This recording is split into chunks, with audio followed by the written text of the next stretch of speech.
तपाईले कहिले सोच्नु भएको छ यस्तो मसी जसबाट लेख्न सकिन्छ तर देख्न सकिँदैन हो। आज म तपाईलाई देखाउँछु कसरी घरमा पाइने सामानहरूको प्रयोग गरेर अदृश्य मसी बनाउने र अन्तमा म तपाईलाई देखाउने छु अर्को सिक्रेट ट्रिक जसले तपाईको सन्देशलाई अझै रमाइलो बनाउँछ। यो प्रयोगको लागि तपाईलाई चाहिने सामग्रीहरू पहिलो नम्बरमा दूध, कटन बड, त्यसपछि लास्टमा माचिस वा टर्च। मसित त माचिस छ, म माचिसै नै प्रयोग गर्छु।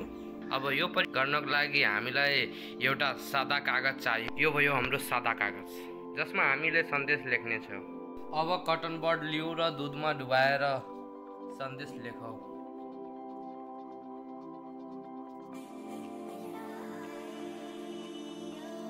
अब यसलाई केही मिनेटसम्म सुक्न दिनुहोस्।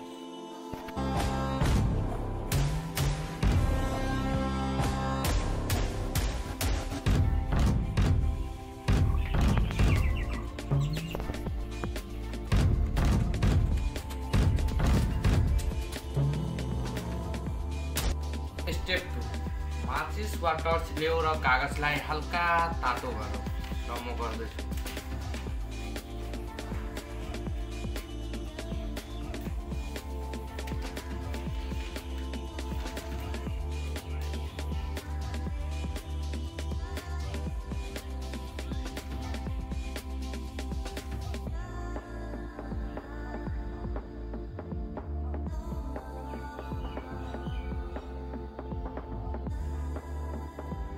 अब ध्यान दिएर हेर्नुहोस्, सन्देश अचानक देखा परिरहेको छ। यो कसरी सम्भव भयो त?